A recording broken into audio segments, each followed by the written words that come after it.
Hey gang, today we want to talk about safety tips, and I might put this one on my playlist, my transgender safety tip playlist, or it might just stay on a regular channel, about how to be safe when you're choosing a date or you want to date someone from a chat room or some other form of social media, and you're going back and forth and you're talking and you're telling each other about yourself, and now it's time to maybe set that date up and meet face to face.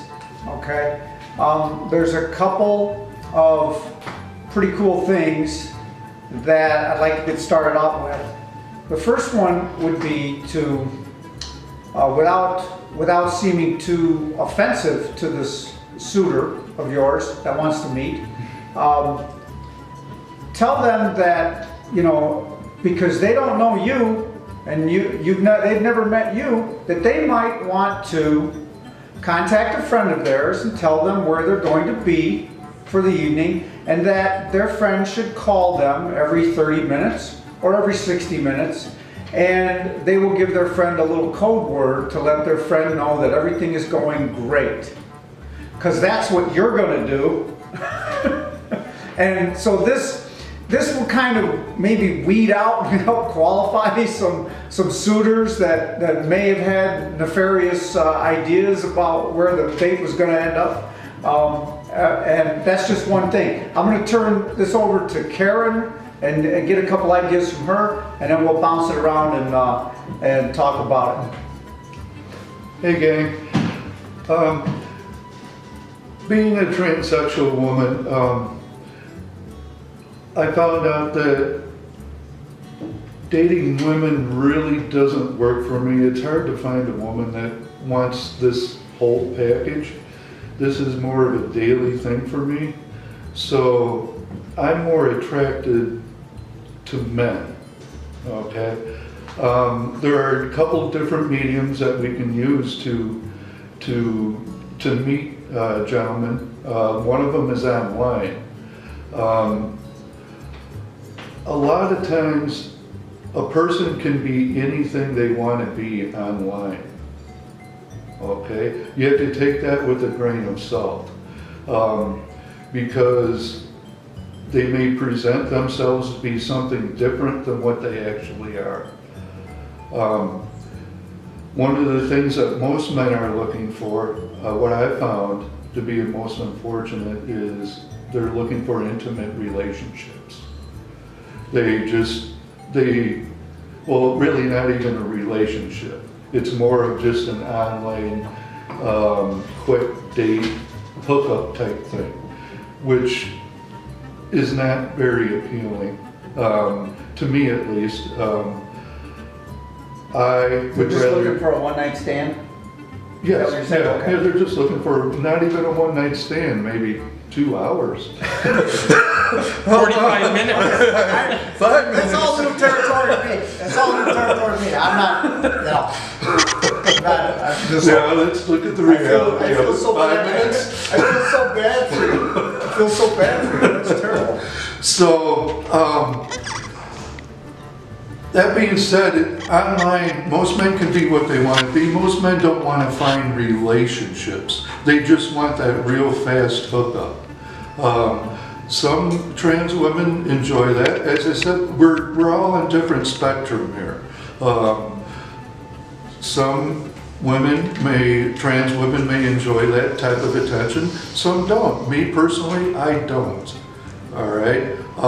Some men don't want to meet in public. Some men will put up on the front that they do want to meet in public. Then, for example, on the way to meet them, let's say at a bar, all of a sudden you'll get a phone call. I'm running late, I just happened to shower and stuff. Can you just come over to my house? Okay. That's, no. And that was one of my second points as well, is don't let them change the meeting place last minute on you. I don't care how badly you've been wanting to date someone or how much you want to be in, meet this guy. If you're supposed to meet at Olive Garden, if you will, and that's a restaurant chain for those of you in the UK, if they don't have them over there, and other parts of the world, and then you suddenly get a call on your cell phone that something happened, and you know, they would like you to come and meet them at a different location. This is a red flag, okay? And you know, and it stinks, but you can't do it. You got to stick to the plan. And they might say something like, well, can't you call your friend and tell her everything's okay, like you said you were gonna do? You know, don't. You guys know, if you've watched my safety tips, you know that the predators operate best when they have you under their control. And they need to do things to get that control over you, which gives them the confidence then to go ahead and go further and do more things. Okay, bad things. Okay, so they don't get to control. You got to control. Remember, girls, if you want men to chase you, you're the one that's in control to begin with. Okay, so you maintain that plan that you pre-arranged with them, right through. Sorry to interrupt you, but I just wanted to make that point. Oh, that's a fantastic point, and that's exactly where I was going with that point. It's something that you don't want to do. As Rachel mentioned, you also want to keep in contact with somebody. I have my brother, my brother knows all about me and everything, knows I date men. I can contact him at any time. Just to let him know where I'm at, if I'm safe, things like this, just to keep in contact with somebody. And how do you navigate through being pre-operative as opposed to post-operative? Is this something that comes up in the online discussion? This is, it's kind of I call it the conflicted man. They insist that they're... That's me. I'm sorry, go ahead. That's part of you. Part of it. Go ahead. For example, I went out the other night, and I was dancing with a gentleman, and 8 different times he said, I'm not gay. I just kind of looked at him. Who are you trying to convince? Do you mind if I am? So, there's a lot of conflicted men out there. Strangely enough, in our different, I want to say, gay versus transsexual, most gay men aren't really attracted to a transsexual woman. That's just an experience that I've had. So what you run across is the conflicted man, which is all and fine. Yeah, I run with it. It's kind of a whole different subject. So they're navigating through who they are as well as we're navigating through who we are. Exactly. And for me personally, I know that who I am has been shown to me slowly, where I think they might be in a similar position. They're like, well, what am I doing with this trans woman? Who am I? And so yeah, I think that's to be expected.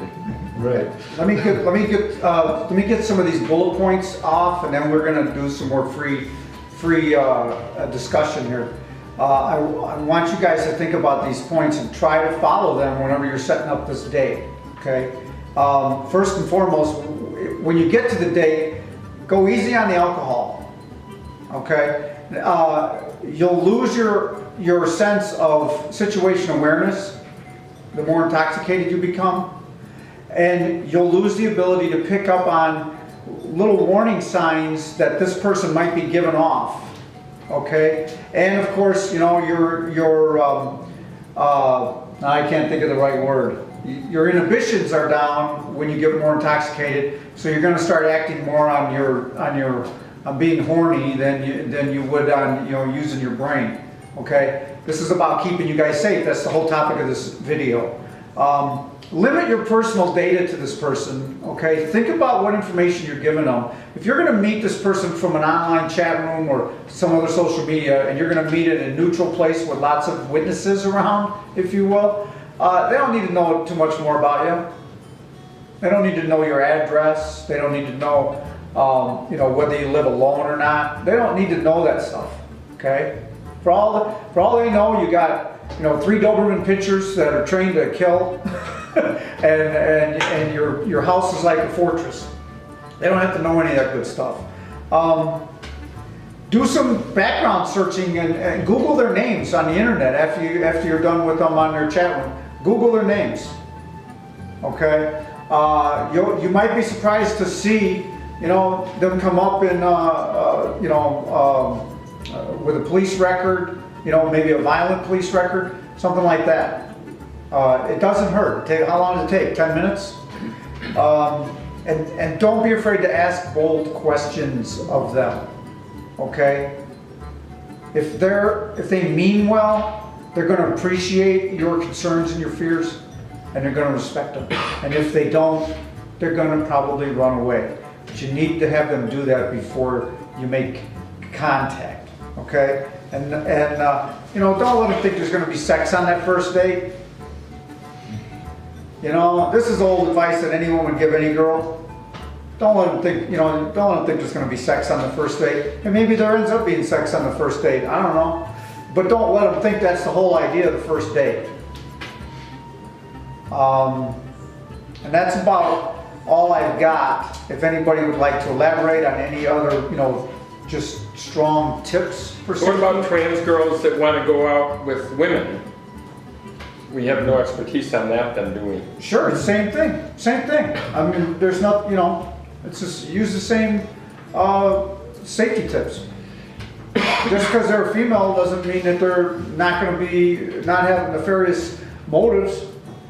Not at all. You like the word nefarious, don't you? Yes, I'm going to try to use it in every video now from here on out. Okay, good. Does someone want to tell me what it means? Okay, never mind. We'll look it up later. So I think if you just show common sense, don't, if the little warning light goes in your brain or the little siren goes off saying, danger, Will Robinson, then you should trust your instincts. Trust your instincts. I'd say that would be true. Because there is risk out there and we have to show good sense. Don't think it can't happen to you. Because it's happening to somebody every day. One last topic I'd like to talk about is safety tip, or if you will, it's not really a safety tip, okay? But when I talked before about saying don't think this can't happen to you, because if in the gravest extreme, God forbid, it did happen to you, we always have the trans panic defense for the people that perpetrate these terrible things upon us. And it works. Well, I didn't really realize she was trans, or he was trans. I did not realize he had a penis. I did not realize that I was dating a man. So I panicked and shot him 3 times. And we just a couple months ago, a guy got off on that defense in Texas, I think it was. I don't have the exact. Texas, data. so we have to factor that in. It has, yeah. Well, everything like that happens in Texas. Everything. No. Sorry for all the ladies in Texas. Sorry, Texas. I'm not going to do the research. I don't have to do research on it. We know it's a fact. Trans panic defense works in a lot of states. Okay. There's actually some states are trying to pass laws outlawing the trans panic defense. That's how bad it is. Okay, so look them up yourself. Do a Google search. I'm busy right now, or I would do it. Okay, Karen, you got anything to finish this up? I just want to say, as trans women, we push the boundaries. We enjoy going out most of the time. We don't just like sitting home, everything like this. It's just more advised than meeting somebody online and not really knowing them. It's much better to meet gentlemen just when you go out somewhere. Try to find a couple of friendly places that you can visit, and believe me, you'll meet gentlemen. Yeah, I truly believe that there are gentlemen out there that are interested in trans women. Certainly are. Okay, so but you gotta There's probably just as many that aren't. Gentlemen, if you will. Anything before we're done? No. Perfect. Hey girls, I'm sorry. Hey gang, love and peace to all. Let's just try to accept one another for who we are.